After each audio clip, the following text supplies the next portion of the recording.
What? There's the one where the woman like starts to walk her dog, and then all of a sudden you see like a ghost kitty walk by like two cars. You can clear as day see it's a ghost kitty. That's your favorite That's so paranormal sweet caught on the dog. camera? Yeah, because the dog Not the fucking people looks. that are like hanging upside down in the doorways? Why the fuck would I like that? That's Because that's what it's all about. And Yeah. honestly, it shouldn't even be paranormal caught on camera. It should be fucking Ghost Brothers. yeah. That's the best shit ever. All right. Well, whatever. All right. We're gonna get Dalen on the show. That'd be awesome. We're gonna diagnose him with at least ADHD to get him on the show. I'm gonna diagnose that. I wanna hang out with Dalen. Marcus, I saw that I'm face. like, Oh my no, God. Marcus is my favorite. He's Okay. gonna cut your hair. Oh yeah, and I'll let Marcus he's- sorry, minor. and he's going Marcus to- is gonna cut my hair. And he's gonna run out of places that are I love it. satanic. Okay, well, let's get satanic. Hey, it's Brian Quain of Reason to Believe. I was recently diagnosed as neurodivergent, and I've been on a journey to understand what this means for me. In the process, I realized there's an opportunity to connect with others who share the same desire to learn more about being on the spectrum. So sit back and enjoy stories from my friends, my guests, myself, and the incredible journeys shared on these episodes. You'll hear about obstacles faced, victories achieved, struggles overcome, but most importantly, our passion for belonging and connection. We are wired differently, but thriving always. Reason to Believe is the reason we are proudly autistic. Now, welcome to the show. Hey everybody, it is Neuro-Mixed Monday. Can we get the mamas and papas back together so they could? There's nobody alive at this point, right? Is that where Mama Cass is from? Mm-hmm. She was from the Mamas and the Papas. Yeah. The only Sebastian. thing I know about her is she was on Scooby Doo and she was in a candy factory. Oh, that's Scooby Don't right there.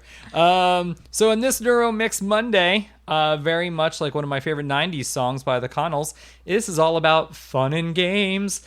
It's a fucking great song. Don't give me that face. I believe you. And then Slackjawed was off their second record. So it's going to be all about fun and games. And I've been really heavily getting away from a lot of the textbook autism books that I've been listening to, definitely not podcasts. And it's not because I'm bored. It's just one of those things like, that's not what I wanted this to be at all. I did not want this podcast to be one of those, textbook autism where it's like everything that I hear is the same thing. Here's a list. Yes. Let's check it off. Yeah. Do you have this? Yeah. Eye contact, fidgeting. Nowhere on there mentions puzzles. Oh no, I don't know that that's true. I mean, because puzzles I read about a lot. Like, Oh, no shit. Where are you going? Oh my God, I feel like that is one of the textbook thing is that, Oh. I mean, Jolie is Well, that's our therapist. So yeah, but I mean, she it knows, is a textbook. and it's one of those things where she's like, "Hey, do you enjoy this?" And now, yeah, like Jolie and I talk about puzzles a lot. But it is one of those things like brings me back to also. I mean, I was born in the video game era, right? Like, that's it. Video games were a console at home. We were able to have a console at home. What was the first console you were able to have? Do you remember? Atari. An Atari. Yeah. So there you go. So same, right? I mean, Coleco Pitfall for was us. like my jam. Okay, so we had ColecoVision and we had the Atari. And then when my dad died, that's it. I was like, he died months after. Like it was Hanukkah, Christmas, we got our Atari and our ColecoVision. And then 3 months later, my dad passed. ColecoVision, was that like the little ball? What was that? It had a numeric pad joystick. No. Flat numeric pad joystick that had a directional thing on top of it Right. like a joystick. But I mean the game, and then, that main game. Oh, no, Coleco. I think you're thinking of Venture. The game was called Venture, and it was a snaky kind of thing in a ball. Okay. No. It was It came with Smurfs. 2 little lines. Are you and thinking a of ball Pong? with it. No. Sure. No. I don't fucking know. No, Pong was like Coleco was the fuck you to Pong. It was like we're gonna make real, actual visuals. Like Donkey Kong premiered on that. The Smurfs game, you would have to jump on skulls to get across to get to like Gargamel's mansion or castle or whatever. So like Gargamel's mansion. well, that's like Luigi. Why? Wait, Luigi's mansion. That's haunted. He doesn't have a mansion. Luigi? He has a game? Gargamel. Oh, I don't know. What the fuck does Who watches these little blue things that are Papa Smurf always says? I did. Oh, God. So with those games, yeah, they were more like narrative driven, and we'll probably get into that. But one game alone, and right now everybody's probably going to go, oh my God, did he really? I am going to be the one person on his island that will say that E.T. the Extra Terrestrial was a game that I actually perfected. We didn't have the internet then, so when it was the worst game of all time, and it is the worst game of all time. It is voted hands down the worst game of all time. There is a landfill somewhere in Nevada with hundreds of thousands of these game cartridges, and it was great for the environment. And it was to kill the video game industry, and then Nintendo would come out. Never heard of E.T. Yeah, and it's a Steven Spielberg movie. Oh, thank you. Henry Thomas is in it. Drew Barrymore. Yeah. Anyway, smartass. Yeah. So I've never heard of the game. So the game was basically you're E.T. and you're running up and down, side to side to go to different. It's like Zelda. If you go to the left, then you're in another area on the screen goes to the left, and if you go up, then the screen would scroll up, and then you're in another area. And if you landed in a well, you'd have to get Reese's Pieces, but you had to collect 3 components to build something to say your speak and spell to say E.T. phone home, and then you get picked up and you go. And then you would have to, it was timed, go. Actually, to get back home, it was timed. So I could beat this game in 3 minutes. Even if you gave me a joystick right now to do it. It sounds like there's not much to it. There's not much to it, but There it took you go. people, either there was no instructions, people got confused, and they fucking hated it. They probably hate it. Hated it. Now, puzzle games to me, I adore. I love puzzle games. Well, I think like when we first got together, it was like end of pandemic time. So like we didn't really go anywhere. Yeah. So it was like, let's bust out whatever games we have. And we were buying a shit ton of games. Jesus Christ. Yeah, we had so many different games, and we would try all different ones. But really quick, what I like is that you're right. We did classics, and then I want to bring up another set of games that we used to play that maybe we're going to promote it. But yeah, so we started with classics. So yeah, so one of my favorites is categories because I'm really good at it. I love categories. So why was I bad at it? But okay, so at that time we did not have like a diagnosis, and so the timer. I guess, I didn't realize it. I didn't realize that just having the pressure of that timer just, what, does it make your mind go blank or just causes stress? Do you remember? You would have like one word and it didn't even begin with that letter. And I'd be like, what the hell's happening?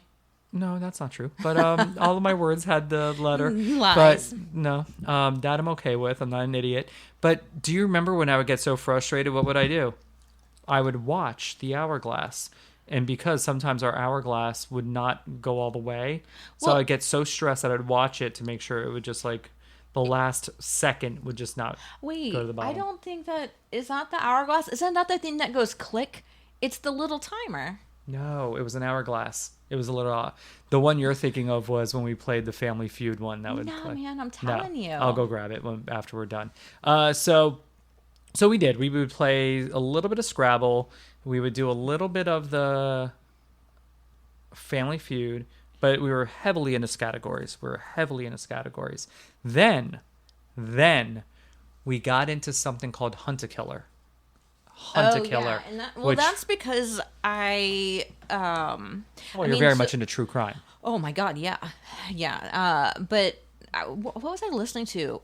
Either My Favorite Murder or Morbid. It might be Morbid. Yeah. And they were talking about Hunt-A-Killer. And I was like, this fucking sounds great. So we ended up getting one of them, and it was like... The boardwalk. It was the dive bar. Yeah, Murder at a Dive Bar. And like some of those games take like 2 to 4 hours, and they have, like, here's a letter, here are some clues, here are your witnesses. And a letter as in like a mailed letter, like something. Like it's a written. Yeah, Dear Harry, this letter, not like the letter C, P, L, N, O, Q. Or it'll be like, here's an autopsy report, that type of thing. And so postcards. Yeah. Here's a key to open up this lockbox. And so I think the dive bar one was like, what, 4 hours or something. And you did great. You did great. We owned that shit. So we did really well at that. And why did we? Why did we? Why do you think we did? Well, so it's twofold, right? So as far as me, I think I thrive on like picking up on like those little clues and being able to tie things together, and like my mind just works like that, right? And I thrive. You, I thrive on picking up Kit Kats and you thrive and on Reese's sitting there and eating peanut butter pretzels cups. and candy bars. Yes. While I do all the work. Yes. Yes. No. I hate Damn. having to. I don't want to sit there and have to like figure out The hieroglyphics, codes. the codes, So the things it's that like here's a triangle star, Yes. purple moon, and a fucking horseshoe. I'm so good at that stuff, and I do, and I love that stuff. That's like my favorite stuff. And to so do. I'll be like, okay, I'm gonna look at these fingerprints. I'm gonna look at the timeline of where people are, and you're like figuring out the stuff that I just don't have the patience for. Yeah. So I think, we do puzzles in those games, because they do mix it up with a lot of put your expertise into not so much common sense, but you have to like it's you have really to pick apart who was in the room at that time and this, and we have to now eliminate this character. But I think at the end of the day, for me, you would say like, okay, we found this in the locker because it has this, and we have to do that. I loved it. Now, this, I think, also, pandemic runs away, right? The pandemic runs away. We're starting to feel a little better going out. What was the next thing we would do? Escape rooms. We started in escape rooms. Yeah, right? Those were the best.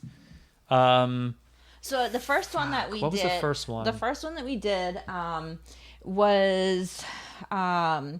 it was the ghost Fallout. one. The Fallout elementary school Fallout shelter kind of feel. That's right. Right. Yeah, it was paranormal, though. Yeah. So it was dark. There were no lights. So you had like these infrared like light things, or you My have broken a headset. Yes, and I was constantly like, "Oh my God, Brian, what did that say?" And you're like, "What are you talking about?" Because your headset didn't work, and I'm like, "No, there's like a man whispering something in my ear," or it would be like maybe the room yelling. was actually really or just weird noises. And yours didn't work, but and on that one, like we did really well because again, I'm like, I'm gonna go, look in these vents. Let's open this up. What. And we went on to doing like 6 or 7 more escape rooms after that, and good. The serial killer one was fucking fantastic, and it had like quite a few actual real serial killers. So that 4 was rooms, like 4 rooms that we had to go through, and the body and body parts, and having to like fill up the skull with water. Yeah, I love that. And then I honestly feel, if you're giving me a room that I could immerse myself into, it's very much like Halloween Horror Nights, where each house I go into, sure, it's a haunted house, but I treat it like a museum. Yeah. My brain connects with like An American Werewolf in London. That house was the best. And then The Exorcist, I'm like, oh, this is like what it would be like to be in the Exorcist museum. And I think it is like puzzles inside there too, where I'd put it together like, oh my God, this is what they're doing for this, and this. And I don't know. I love that shit. Yes, I know you do. Yeah. So like that's kind of what I do for a living. Yeah, so no, I don't look at those things in the same way because like, I was make before them. you were doing. I mean, Yeah, but I've done special effects forever.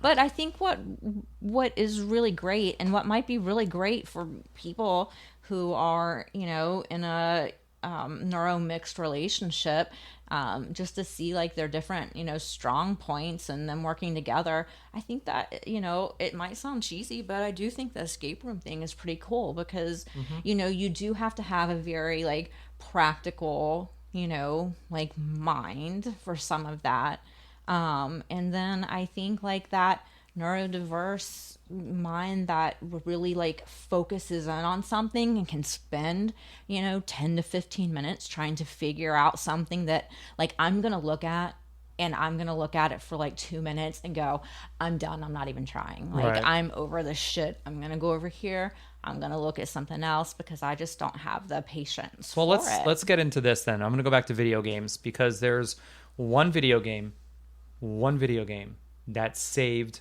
the video game industry big time. And it was the biggest fucking gamble. It was the biggest gamble in the world. It was a phone call. A guy was about to die. Like, if you don't give us the rights to this, this is never going to happen. There's a movie based on it. The video game Tetris. It saved the video game industry because now we have a handheld console. You know, you have the Game Boy and kept Energizer and Duracell in business. What did you think of something like Tetris then? Well, I mean, I was obsessed with Tetris. I mean, okay. I was phenomenal at So you're Tetris. good at it. I mean, so it would be, oh my God, yeah. You know, but I was also like I was a little gamer. So, you know, I'd sit and play games until it was like daylight out. And then all of a sudden there are no lights on in the house. It's completely dark and I'm still playing the same game. You know, so no, I love Tetris. So then what were your favorite like video games then? Were they puzzle games? Were they more like our role playing? Like, I'm a role playing fanatic, but they have to have the puzzles in it too. It's different, right? So I feel like when I was young, you know, it was like 100% Zelda. Original Zelda is my favorite game of all time. Super Mario 3. Loved it. Yeah.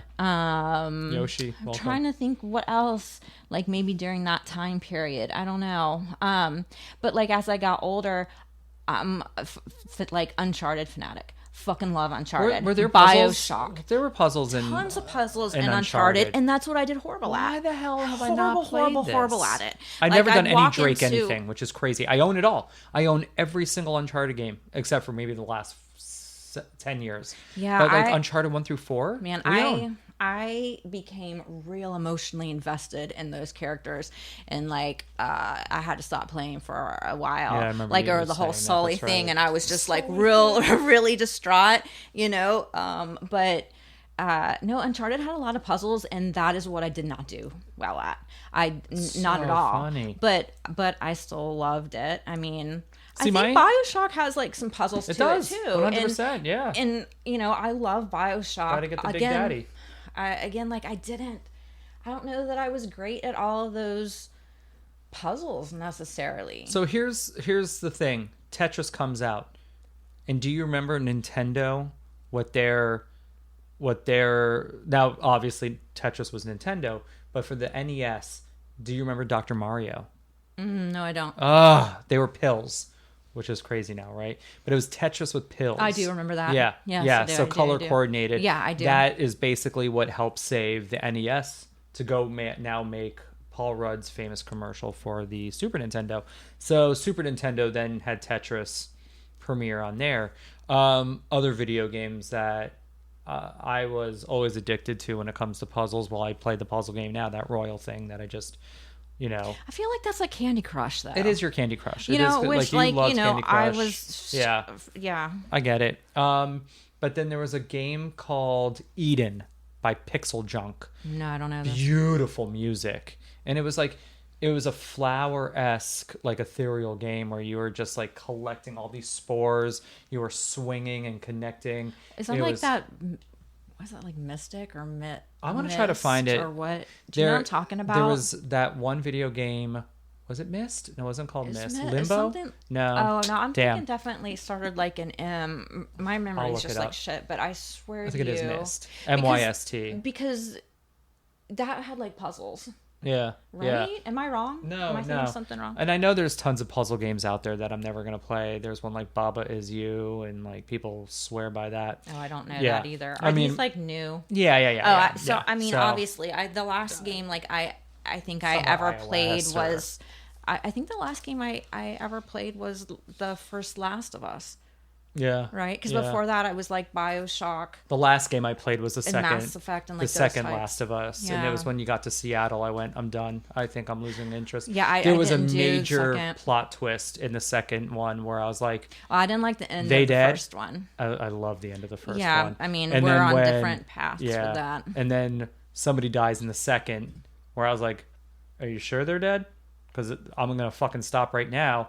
And then 4 scenes later... Oh, it's like Uncharted. But everybody said, stick with it. And I hear it's amazing. See, I lost viewership in the game, not the TV show. Oh, no, I actually lost viewership in the TV show, too. And I'm not even going to start the second season. So we're going to wrap this up with keep playing your video games. But here's the thing. I didn't realize, and you have. It's crazy. I didn't realize until probably a couple months ago how important puzzles are to the neurodiverse brain and how we thrive off them and how well we actually do with them. And I think it makes sense of going back to Hunt a Killer, escape rooms, why I did terribly at categories. Yeah, like you do great at all of the super logical, super focused, and maybe not super focused because obviously you're focused to be playing any game, but I mean you do really well at those aspects of it. I mean, I cannot sit down and do a puzzle. It would bore me to death. It's not fast enough. It won't keep my attention. You know what I mean? Like, yeah, you're crazy. But I get it. I get it. Again, it goes back to that, like, also yoga stuff. Like, I can't do that. Like, that's just, it's not enough. It's just too slow or something for me. I don't have to do yoga. I'll do the Yoda thing. Okay. You do that.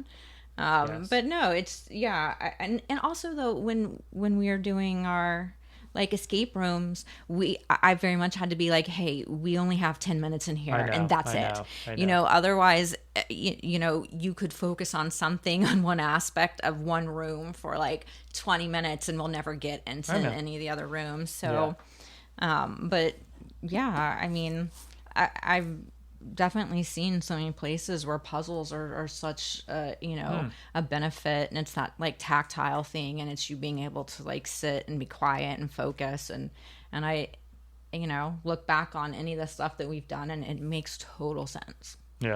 Total sense. Don't worry, Tina Belcher, you and I will do puzzles soon.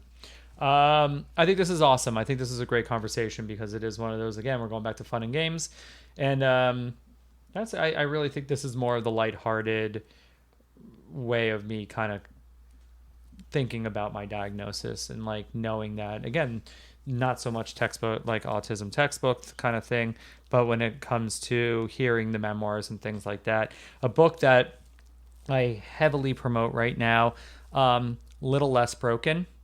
Pretty sure that's what it's called. Her name is Miriam some. Oh, I returned the book already. I don't know if I'm going to be able to do this for y'all.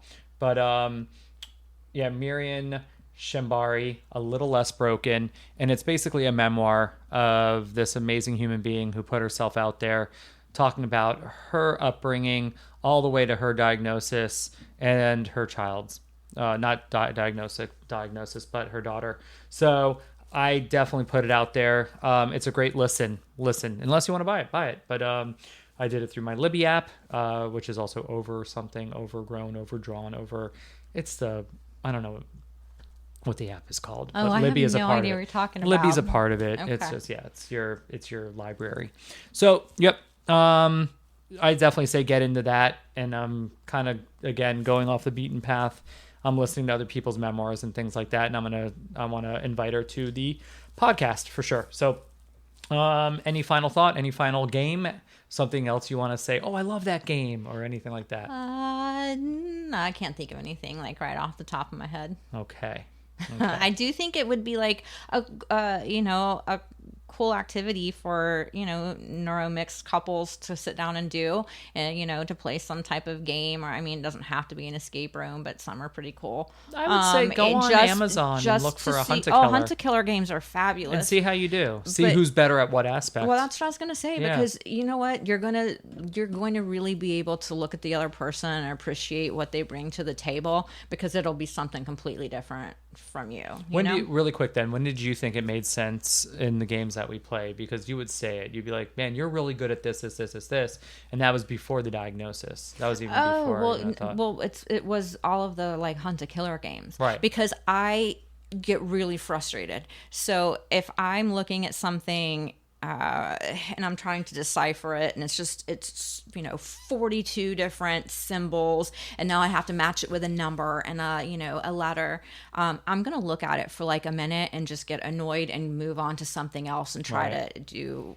that. But I could just hand that to you, and it would take you maybe 5 minutes, 10 minutes, whatever, and you would knock that shit out so fast. So I think that when we started playing those types of games, you realized well, I mean, instantly. Yeah.